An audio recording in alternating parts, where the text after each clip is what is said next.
नमस्कार दोस्तों। स्वागत है आपका इस नए वीडियो में। हमारी जिंदगी में कई बार हम खुद को एक मुश्किल घड़ी में पाते हैं। कई बार हमें बड़े फैसले लेने पड़ते हैं, लेकिन हमें यह नहीं पता होता कि वह सही है या गलत। क्या उसे फैसले का परिणाम हमारे जीवन में खुशियां लाएगा या मुसीबत। लेकिन कई बार हमारे पास सही निर्णय लेने की सुझाव नहीं होते और हम जल्दबाजी में फैसला कर लेते हैं, और उन फसलों की वजह से हमारी जिंदगी सुखमय हो सकती है या फिर हमारी जिंदगी नरक से भी बढ़कर हो सकती है। इसीलिए सही फैसला लेने की क्षमता हमारे जीवन में सफलता हासिल करने के लिए आवश्यक है। तो चलिए आज की इस बोध कहानी के माध्यम से जानते हैं कि जीवन में सही फैसला कैसे लिए जा सके, और यही भी कि सही निर्णय लेने के तरीका कौन सा है। तो बिना किसी देरी के कहानी शुरू करते हैं। दोस्तों, कई साल पहले की बात है। एक छोटे से राज्य में एक बौद्ध भिक्षु निवास कर रहे थे, जिन्हें सभी जगहों पर उनके ज्ञान के बड़े चर्चित थे। वह बौद्ध भिक्षु बहुत ज्ञानी थे। उनके पास लोग बहुत दूर दूर से आते थे ताकि वह उनसे अपनी समस्याओं का समाधान प्राप्त कर सके। उनके पास कोई भी किसी भी समस्या लेकर क्यों ना आए, वह समस्या का समाधान अवश्य करते थे। जब भी वह किसी की समस्या सुनते तो उसे समस्या को बड़े ही ध्यान से सुनते समझते, उसमें लीन हो जाते, और उसके बाद कुछ देर के लिए वह आंख बंद करते और समस्या के बारे में अच्छे से सोच विचार करते और उसके बाद उसका समाधान देते। ऐसे में कोई भी व्यक्ति उनके बारे में केवल एक ही बात सोचता था, शायद उनके साधु पास कोई ऐसी चमत्कारी शक्तियां है जिसे यह समाधान पूछते हैं और उसके बाद हमें वह समाधान बताते हैं। एक बार एक युवक ने उन महाराज से यह पूछ भी लिया, क्या आपके पास ऐसी कोई चमत्कारी शक्तियां हैं जिस कारण आप हमारी समस्या का समाधान करते हैं, या आपके पास ऐसी कोई दिव्य दृष्टि है जिसे आप हमारी समस्याओं का समाधान खोज पाते हैं। उसे युवक की यह बात सुनकर वह साधु जोर जोर से हंसने लगे, लेकिन उन्होंने उसे युवक की बात का कोई जवाब नहीं दिया। उसके कुछ ही दिनों बाद उसे राज्य में एक बड़े अजीब सी घटना घटी। उसे राज्य में एक बुढ़िया औरत रहती थी जो अपने पूरे घर में अकेले ही रहती थी। उसका कोई नहीं था। उसे राज्य में से होकर 4 मित्र अपने घर की ओर जा रहे थे कि लोग दूसरे नगर में काम करके पैसा इकट्ठा करके अपने गांव की ओर जा रहे थे। ये बात बहुत पुराने जमाने की है, जब यातायात के साधन ना हुआ करते थे। इसीलिए वे लोग पैदल ही यात्रा किया करते थे। इसी कारण वह चारों मित्र अपने अपने धन को इकट्ठा करके अपने गांव की ओर प्रस्थान कर रहे थे। उन चारों ने अपना अपना धन एक छोटी सी पोटली में रखा था, और इस पोटली में उन सब की सारी कमाई थी। तभी उन 4 मित्रों से एक मित्र कहता है, मित्रों, इस तरह से यदि हम अपना धन अलग अलग रखेंगे तो इससे हमारा धन चोरी हो सकता है। क्यों ना हम अपना सारा धन एक ही पोटली में रख दें, जिसे हम ध्यान भी दे सकेंगे और हमारा धन सुरक्षित भी हो जाएगा, और जब हम अपने गांव पहुंच जाएंगे तो हम वहां पर अपना अपना हिस्सा इसमें से ले लेंगे। उन तीनों मित्रों ने उसे युवक की बात मान ली, और वह सभी मिलकर अपना धन एक ही पोटली में रख देते हैं, और वह सभी मिलकर अपने गांव की ओर आगे बढ़ते हैं। चलते चलते काफी समय बीत चुका था और अब रात्रि होने वाली थी। तभी आगे चलकर रास्ते में उन्हें एक घर दिखाई दिया, जहां पर एक बूढ़ी औरत रहा करती थी। रात्रि का समय भी हो चुका था और उन चारों मित्रों को रात रुकने के लिए कोई ना कोई जगह की आवश्यकता भी थी। ऐसे में उन चारों ने मिलकर यह योजना बनाई कि वे लोग आज रात इसी घर में बिताएंगे। इसलिए वे चारों लोग उस घर की ओर आगे बढ़ते हैं। उसे घर का दरवाजा खटखटाते हैं। तभी सामने से एक बूढ़ी औरत दरवाजा खुलती है, और उन चारों मित्रों में से एक मित्र हाथ जोड़कर उस बूढ़ी औरत को कहता है, माता जी, हम अपने गांव की ओर जा रहे थे, लेकिन यहाँ रास्ते में ही रात हो चुकी है और अब हम इतनी रात में सफल नहीं कर सकते। इसीलिए हमारे आपसे विनती है कि हम आपके यहाँ पर एक रात रुकना चाहते हैं। सुबह होते ही हम यहाँ से चले जाएंगे। उसे बूढ़ी औरत ने काफी देर सोच विचार किया, और उसके बाद वह बूढ़ी औरत कहती है, ठीक है, तुम सभी आज रात के लिए यहाँ पर रुक सकते हो। मुझे कोई दिक्कत नहीं, मैं खाना बनाने जा रही हूँ। कहो तो तुम लोगों के लिए भी बना दूं। उन चारों ने सहमति बताते हुए कहा, हाँ बिल्कुल। उसके बाद उन चारों मित्रों ने धन की पोटली उसी बूढ़ी औरत को थमा दी, और वह, माता जी, इस पोटली में हमारे साल भर की कमाई है। हम चारों ने अब तक का अपना सारा कमाया हुआ धन इसी पोटली में रखा है। और अब हम इसे आपको सौंपते हैं, क्योंकि यह हम चारों से ज्यादा आपके पास सुरक्षित होगा। हम बस इतना चाहते हैं कि यदि हम चारों में से कोई एक व्यक्ति से लेने आए तो आप इस पोटली को उसे मत देना। जब तक कि हम चारों एक साथ इस पोटली को लेने ना आए तभी वह बूढ़ी औरत रहती है, ठीक है बेटा? यदि तुम चारों एक साथ आओगे तभी मैं इस पोटली को आपको सौंपेंगे, और वैसे भी आप लोग तो सुबह यहां से चले जाने वाले हैं। मैं आपको सुबह यह पोटली थमा दूंगी। वह धन की पोटली उसे बूढ़ी औरत को थाम कर चारों मित्र निश्चित हो जाते हैं कि अब उनका धन सुरक्षित है। वे लोग खाना खाकर सो जाते हैं। अगली सुबह जब वह चारों उठते हैं तो सभी लोग अपनी आगे की यात्रा के लिए तैयारी शुरू कर देते हैं। उन चारों नौजवानों में से एक नौजवान थोड़ा सा बदमाश था। वह अपने उन तीनों मित्रों से कहता है, भाइयों, इस बूढ़ी औरत ने हमारी रात भर खातिरदारी की है, हमें अच्छा भोजन खिलाया, सोने के लिए अच्छी जगह दी, रात भर यहां सर छुपाने के लिए एक अच्छा मकान दिया, और हमने अब तक उसके लिए कुछ नहीं किया। वह बूढ़ी औरत अकेली खेतों में काम कर रही है। क्या हम सभी यहां से जाने से पहले इस बूढ़ी औरत की मदद नहीं कर सकते? उस बदमाश नौजवान ने मन ही मन यह योजना बना ली थी कि वह किसी तरह से भी उस बुढ़िया से पोटली हासिल करके ही रहेगा। बाकी के तीनों मित्रों उसकी बातों में आ जाते हैं और वे सभी मिलकर उसे बुढ़िया की मदद करने अर्थात खेतों में काम करने के लिए चल पड़ते हैं। वे सभी मिलकर खेतों का काम कर रहे थे कि तभी वह बदमाश नौजवान अपने बाकी तीनों मित्रों से कहता है, मित्रों, मुझे चोरों की प्यास लगी है, जरा उसे बूढ़ी औरत से पानी मांग कर लाता हूं। वह बाकी मित्र भी अब काफी थक चुके थे, उन्हें भी जोरों की प्यास लगी थी, इसलिए वह तीनों मित्र उसे वहां से जाने की अनुमति दे देते हैं। जैसे ही वह बदमाश उस बूढ़ी औरत के पास पहुंचता है, वह उसे बूढ़ी औरत से कहता है, माताजी, अब हम यहां से जा रहे हैं, कृपया करके हमारे पोटली धन की हमें वापस दे दें। इस पर वह बूढ़ी औरत कहती है, नहीं नहीं, जब तक तुम्हें चारों एक साथ ना हो तब तक मैं वह पोटली किसी को नहीं दे सकती। तुम्ही ने तो कहा था कि जब तक हम चारों एक साथ ना हो तब तक यह पोटली किसी को नहीं देनी है। तभी वह बदमाश उन तीनों की तरफ इशारा करते हुए कहता है, लो, उन तीनों ने सोचा कि हमारा मित्र हमारे लिए पानी लाना चाहता है, इसीलिए वह हमसे आज्ञा मांग रहा है। तभी उन तीनों मित्रों ने इशारे में उस युवक से कहा, हाँ हाँ ठीक है, ले आओ। यह देख उस बुढ़िया को यह लगने लगा कि अब यह चारों यहां से जा रहे हैं और यह अपनी पोटली मांग रहे, इसीलिए उसे बुढ़िया ने वह पोटली लाकर उस बदमाश के हाथों में रख दी और वह बदमाश उस पोटली को लेकर वहां से चला गया और बाकी के तीनों मित्रों अपने खेतों के काम में व्यस्त हो जाते हैं। कुछ देर के बाद जब वह तीनों खेत का काम करके वापस लौटते हैं और बुढ़िया से कहते हैं, माताजी, हमारा मित्र जो यहाँ पानी पीने आया था वह कहाँ गया? इस पर वह बुढ़िया कहती है, क्या वह पानी पीने आया था? पर वह तो कह रहा था कि हम चारों जा रहे हैं, कृपया करके हमारे धन की पोटली हमें थमा दे। तब तीनों बड़े आश्चर्य होकर उसे बुढ़िया से कहते हैं, माताजी, हमने भला कब कहा? वह पोटली मांगी थी, हमें तो प्यास लगी थी और हमने पानी के लिए इशारा किया था। तभी बूढ़ी औरत उन तीनों से कहती है, परंतु अब तो वह पोटली लेकर जा चुका है।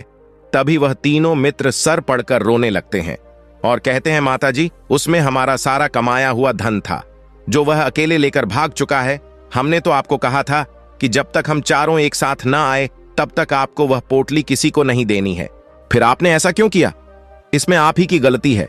हमने आपको उस पोटली की हिफाजत के लिए रखा था और आपने उसे एक ऐसे आदमी के हाथों में दे दिया जिसने हमारा सारा धन हमसे लूट लिया। हम बर्दाश्त नहीं करेंगे। हम राजा के पास जाएंगे और राजा से आपकी शिकायत करेंगे, न्याय की मांग करेंगे। अब तो इस बात का राजा ही फैसला करेंगे। तीनों नौजवान क्रोधित होकर राज दरबार में पहुंच जाते हैं और अपनी सारी समस्या उन राजा को बता देते हैं।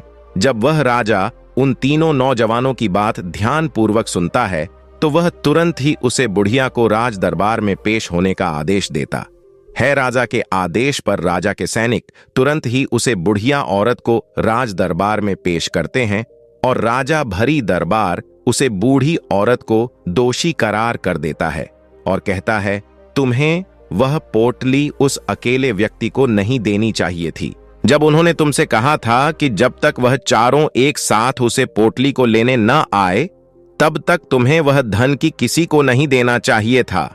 इसमें तुम्हारी गलती है और अब तुम्हें इसका हर्जाना भरना होगा। तुम्हें इनका धन लौटना होगा। राजा का यह आदेश सुनकर बूढ़ी औरत फूट फूट कर रोने लगती है और राजा से मदद की गुहार लगाती है और कहती है राजन, मैं तो एक बूढ़ी औरत हूं और मेरे पास इतना धन नहीं है और ना ही मेरे पास में कोई ऐसा ही जो धन कामता हो। मेरे पास इतना धन नहीं है कि मैं इतना धन ला सकूं। मैं तो अकेली हूं बेसहारा, कृपया करके मुझ पर रहम करिए। लेकिन राजा उसे बूढ़ी औरत की एक ही नहीं सुनता। वह बूढ़ी औरत रोते हुए अपने घर की ओर जा रही थी। यह सोच रही थी कि आखिर में इतना धन कहां से लाऊंगी, कैसे मैं उन लोगों का यह धन उन्हें लौटा आऊंगी। मेरे पास इतना धन नहीं है, मैं क्या करूं, कैसे करूं, कहां से लाऊं इतना धन। यदि मैं उनका धन नहीं लौट आया तो मुझे राजा मार डालेंगे। वैसे भी मेरी ही गलती है। जब उन चारों ने मिलकर मुझसे कहा था कि जब तक हम चारों एक साथ ना आए तब तक वह पोटली किसी को नहीं थमा नहीं है, फिर भी मैंने वह पोटली केवल उसे एक व्यक्ति को थमा दे। इसमें गलती तो मेरी ही है। वह रोते रोते यह सारी बातें सोचते हुए अपने घर की ओर जा रही थी। तभी रास्ते में उसे बूढ़ी औरत को वही संत मिले जो उसे नगर में किसी भी समस्या का समाधान बड़ी ही सरलता और सहजता से कहते हैं। उन्होंने उसे बूढ़ी औरत से कहा, क्या बात है बेटी, क्यों रो रही हो? इस पर वह बूढ़ी औरत उसे संत को सब कुछ सच सच बता देती है और कहती है महाराज, इसमें गलती तो मेरी ही है। उन चारों ने तो पहले ही कहा था कि जब तक वह चारों एक साथ ना आए तब तक वह पोटली किसी को भी नहीं देनी है। लेकिन मेरी हिम्मत मारी गई थी जो मैंने वह पोटली केवल एक व्यक्ति को थमा दे और वह उनका सहारा धन लेकर वहां से भाग गया। लेकिन अब मुझे यह समझ नहीं आ रहा कि मैं वह सारा धन कहां से, लोन कैसे छूटे है। मेरे पास इतना नहीं है, धन नहीं है, और राजा ने तो आदेश भी दे दिया है कि मुझे उनका धन लौटा नहीं पड़ेगा। लेकिन मैं यह समझ नहीं पा रही कि इतना सारा धन मैं कहां से लाऊंगी। तभी वह संत उस बूढ़ी औरत से कहते हैं, शांत हो जाओ, मैं कोई ना कोई रास्ता जरूर निकाल लूंगा। इतना कहकर वह संत वहीं पर बैठ जाते हैं, ध्यान करने लगते हैं। कुछ देर के लिए आंखें बंद कर सोचें, विचार करते हैं, मौन रहकर बहुत समस्या का समाधान निकलते हैं। और उसके बाद वह उसे बूढ़ी औरत से कहते हैं, बेटी, राजा ने किया है वह बिल्कुल गलत है। आपने जो किया इसमें आपकी कोई गलती नहीं है, राजा का फैसला गलत है। उन संत के इतना कहने पर बूढ़ी औरत चुप हो गई और यह सोचने लगी कि आखिर राजा का फैसला कैसे गलत हो सकता है। राजा तो सभी के लिए न्याय ही करते हैं और वह कभी किसी का बुरा नहीं करते, फिर आखिर आज राजा का फैसला कैसे गलत हो गया। उन संत और उसे ये की बात आसपास के खड़े लोग सब लोग सुन रहे थे और वह लोग भी बड़े आश्चर्य में थे, क्योंकि राजा का फैसला कैसे गलत हो सकता है। राजा ने तो बिल्कुल सही फैसला लिया है। इस बूढ़ी औरत ने ही गलती की है, उन चारों का धन केवल एक ही को थमा दिया। ऐसे में इस बुढ़िया को उनका धन तो लौटा नहीं चाहिए। राजा ने गलत फैसला कहा किया है। तभी वह संत उसे बुढ़िया औरत से कहते हैं, जाओ और राज दरबार में कह दो कि है राजन, आपका फैसला गलत है और सही क्या है, गलत क्या है, इसका फैसला मैं करूंगा। पहले तो बूढ़ी औरत इतना हिम्मत थी नहीं जुटा पा रही थी कि वह राज दरबार में जाकर भरे राज दरबार में राजा को यह कह सके कि राजन, आपका फैसला गलत है। लेकिन जैसे तैसे उसने हिम्मत जुटा और वह वापस राज दरबार लौटी। उसने डरते हुए भरी राज दरबार राजा से बड़ी थर्म आवाज में कहा, है राजन, आपने जो फैसला किया है वह फैसला गलत है। इतना कहकर उसने राजा को सारी बात सच सच बताएं। उसे बूढ़ी औरत की बात सुनकर राजा बहुत क्रोधित हुआ। राजा ने उसे बूढ़ी औरत से कहा, कौन है वसंत जिसने मेरे फैसले को गलत बताया है? क्या उन्हें नहीं लगता है कि मैंने सही निर्णय लिया है? मैं हर रोज कहीं निर्णय लेता हूं, कहीं फैसला करता हूं, लेकिन आज तक कभी ऐसी नहीं मुझे यही नहीं कहा कि मेरा फैसला गलत है। यदि उन संत ने मुझे सही फैसला न सुनाया, उन्हें फांसी की सजा दे दूंगा। यह बात पूरे नगर में फैल गई। सभी लोग यह जानने के लिए हैरान थे कि आखिर वह साधु ऐसा कौन सा फैसला सुनाने वाले हैं जो राजा से भी उचित होगा और सबके लिए न्याय होगा। राजा ने सैनिकों को तुरंत ही आदेश दिया कि जाओ और संत को राज दरबार में ले आओ। राजा की आज्ञा के अनुसार वह सैनिक तुरंत ही उन संत को लेने के लिए निकल पड़े। वह लोग कुछ ही देर बाद उन संत को लेकर राज दरबार पहुंचे। राज दरबार में सभी लोग उपस्थित थे और सभी लोग उन संत के फैसले का इंतजार कर रहे थे। उसे संत को देखकर राजा कहता है, महाराज, आपको ऐसा क्यों गलत है कि हमने जो फैसला किया है वह गलत है। बुढ़िया ने यह बात किया था कि वह चारों लोगों को एक साथ ही वह पोटली जमा आएगी। फिर आखिर उसने अपना वादा किया, क्यों तोड़ा? उसने यह गलती क्यों की? इसने एक को पोटली थमा दी और वह उनका सारा धन लेकर भाग गया। तो उसमें इसकी गलती नहीं है क्या?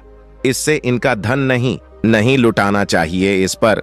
वह साधु बड़ी विनम्रता से राजा से कहते हैं, है राजन, जैसा कि वादा किया गया था कि पोटली एक साथ उन चारों को ही दी जाएगी, तो अभी तो यह केवल 3 है, चौथा कहां है? तो इसे कहिए कि यह लोग यहां से वापस जाएं और अपने उसे चौथ मित्र को यहां लेकर आए, तभी इनका धन वापस किया जाएगा।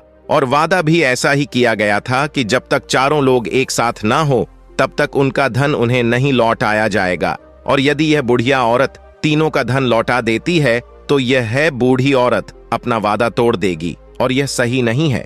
इसीलिए यदि आप चाहते हैं कि इनका धन लौट आया जाए तो पहले इनसे कहिए कि यह तीनों जाएं और अपने उसे चौथ मित्र को यहां वापस ले आए। राज दरबार में हर कोई इस बात को सुनकर बहुत खुश हुआ। सभी ने उस संत की बहुत तारीफ की। राजा भी उन संत से इस फैसले से पूरी तरह से सहमत था। राजा तुरंत ही उन संत के सामने सर झुका लेता है और हाथ जोड़कर उसने कहता है महाराज, आपका यह फैसला इतना सही कैसे हो सकता है? आखिर बात मेरे दिमाग में आई क्यों नहीं? मैं इस बात को इस तरह से सोचा नहीं। तभी वह साधु उसे राजा से कहते हैं, राजन, आपके पास और भी काम होते हैं। आप दिन भर व्यस्त रहते हैं और आपको जल्दबाजी में फैसला लेने पड़ते हैं। अपने इस मामले को सुना समझा, लेकिन इसे देखने में आप गलती कर गए। इससे अपने केवल ऊपरी तोड़ देखा, आपने इसकी गहराई तक जाने का प्रयास तक नहीं किया। यदि आपने इस मामले की गहराई को देखा होता, समझा होता, तो आप भी इसी नतीजे पर आते। जब तक हम किसी मामले की गहराई तक नहीं जाते तब तक हम उसका सही समाधान नहीं निकाल सके। लेकिन हम में से अधिक लोग तो अपने फैसले केवल जल्दबाजी में लेना चाहते हैं, भले ही वह मामला कितना भी गंभीर क्यों ना हो। हमें तो बस अपना हक चाहिए, हमारा नाम होना चाहिए, भले ही फैसला हमारे लिए आगे चलकर हमारे लिए नुकसानदेह क्यों ना हो। लेकिन हम तो उसे मामले की गहराई तक जाने के लिए सोचते तक नहीं है। तभी वह राजा उन संत से कहते हैं, महाराज, क्या आपके पास कोई दिव्य शक्ति है? क्या आपके पास ऐसी कोई चमत्कारिक शक्ति है जिसे आप सवाल करते हैं और बदले में वह आपको जवाब देती है, जिस कारण आप सटीक और सही समाधान बता पाते हैं? राजा की यह बात सुनकर वसंत मुस्कुराने लगे और राजा से कहते हैं, ही राजन, यह सवाल मुझे कई लोगों ने पूछा है और मैंने कभी किसी का कोई जवाब नहीं दिया। लेकिन आप इस राज्य के राजा हैं, इसीलिए मैं आपके इस प्रश्न का उत्तर देता हूं। आप में से कई लोगों को यहां ऐसा लगता है कि मेरे पास कोई ऐसी शक्तियां हैं जिससे मैं बात कर सकता हूं, जिसे मैं कोई भी समस्या का समाधान पा सकता हूं। लेकिन मैं आप लोगों को एक बात सच सच बता देता हूं, मेरे पास ऐसी कोई शक्तियां नहीं है। मैं तो केवल हर मामले की गहराई तक सोचता हूं, उसे बात पर विचार करता हूं, और जब मैं विचार करता हूं तो मेरे सामने कई सारे समाधान आते हैं, और जो समाधान मेरे सामने आते हैं मैं उन पर भी विचार करता हूं, उनके बारे में भी गहराई तक जाता हूं। और जब मुझे लगता है कि इस समस्या का समाधान यही होना चाहिए, तभी मैं समाधान उसे व्यक्ति को देता हूं ताकि वह अपनी समस्या का समाधान कर सके। अब आप ही सोचिए, आप जल्दबाजी में यह फैसला लेकर इस बुढ़िया का जीवन पूरी तरह से बर्बाद कर देते। हमारा पूरा जीवन केवल एक फैसले पर निर्भर करता है। यदि वह फैसला सही हुआ तो हमारा जीवन अच्छा बन जाएगा, और यदि वह फैसला गलत निकला तो हमारा जीवन नर्क से भी पत्थर हो सकता है। इसलिए यदि आप सही और सटीक फैसला लेना चाहते हैं तो आपको मौन रहना सीखना पड़ेगा। मौन रहकर उस पर विचार करना सीखना होगा, क्योंकि हमारे फैसले ही हमारा भविष्य तय करते हैं, हमारी जिंदगी का अगला पड़ाव तय करते हैं। फिर चाहे वह फैसला छोटा हो या बड़े ही हमारी जिंदगी को निर्धारित करते हैं। इसलिए सबसे पहले हमें सही फैसला लेने के लिए मौन रहना सीखना आवश्यक है, उन्हें पर विचार करना आवश्यक है। और जब आप ऐसा करते हैं तो आपके सामने एक ही समस्या के कई सारे समाधान निकाल कर आते हैं, और जब आप उन पर गौर करेंगे तो आपको यह समझ में आएगा कि उन फसलों का समाधान कैसा होना चाहिए, कि समस्या समाधान से आपको क्या फायदा होगा और क्या नुकसान होगा, या उसे समाधान पर सोच और विचार करने पर ही आप उसे समझ सकते हैं। और तभी आए यह निर्णय भी ले सकते हैं कि क्या यह समाधान उचित रहेगा या नहीं, और यह सब संभव हो सकता है यदि हम बोलना कम शुरू करें, अब पूरी तरह से मौन हो जाए।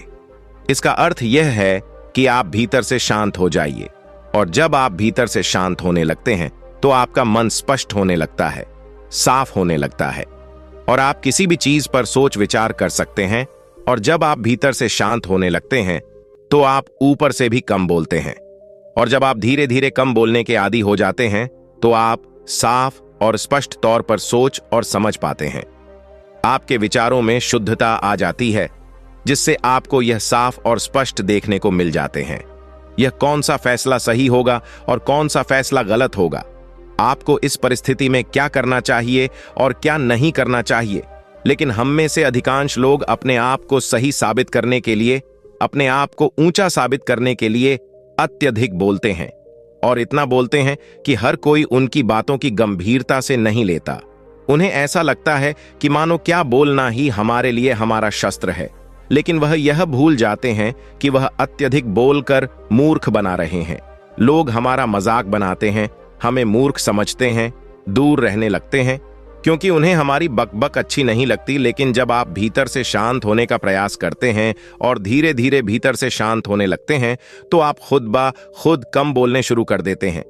इस कारण अपने मस्तिष्क में साफ और स्पष्ट विचार आते हैं, और अपने आप स्पष्ट दूर पर समझ पाते हो, देख पाते हो आपको कब क्या क्यों और कितना बोलना चाहिए, आपको कब कैसे क्यों और किस तरह से कौन सा फैसला लेना सही है या नहीं, यह भी आप अच्छी तरह से समझ पाते हैं। जब आप कम बोलना शुरू करते हैं तब आप अपने आप को बहुत अच्छी तरह से समझना शुरू कर देते हैं, अपने आप पर अच्छी तरह से विचार करना शुरू कर देते हैं। तब आपको यह बात भी बहुत अच्छी तरह से समझ में आने लगती है कि जो हम बेकार की बकबक करते हैं उसे पर हमारे शरीर की बेवजह ही कितने सारे ऊर्जा यूं ही नष्ट हो जाती है, जिसे हम चाहे तो किसी जरूरी काम में लगा सकते हैं, फैसले लेने में लगा सकते हैं, जिससे हम तनाव मुक्त रह सकते हैं और हमें अच्छी नींद भी आ सकती है। और यदि आप इसी प्रकार सोच विचार कर फैसला लेना शुरू करते हैं तो आपका मस्तिष्क भी अच्छी तरह से काम करने लगता है, और आपका मस्तिष्क भी पहले से भी ज्यादा शक्तिशाली हो जाता है। और इसका एक बहुत अच्छा उदाहरण भी आपको मैं बताना चाहेंगे। जब आप स्कूल में पढ़ते थे या फिर आज भी आप पढ़ रहे हो तो आपने देखा होगा कि जो बच्चे कम बोलते हैं, होशियार होते हैं, वह लोग बहुत कम बोलते हैं और अपना समय सही चीजों में लगाते हैं। वह अधिकांश अपना समय मौन होकर ही बिताते हैं, जिस वजह से वह पढ़ाई करने में बहुत तेज होते हैं। वह जो कुछ भी पढ़ना चाहते हैं वह उसे याद कर ले जाते हैं।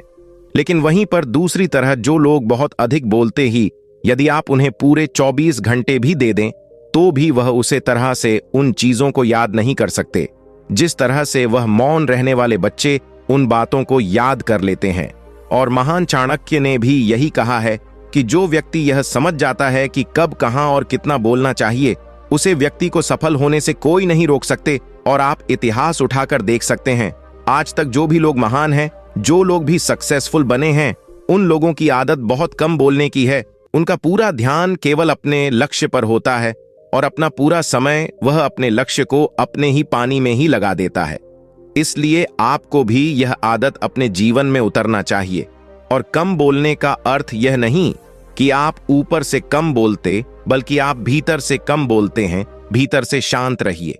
यदि आप रोज इसका अभ्यास करते हैं तो केवल कुछ दिनों में ही इससे होने वाले लाभ आपको आपके सामने नजर आने लगेंगे। दोस्तों, आपने आज के इस वीडियो से क्या सीखा, वह मुझे आप कमेंट में बता सकते हैं।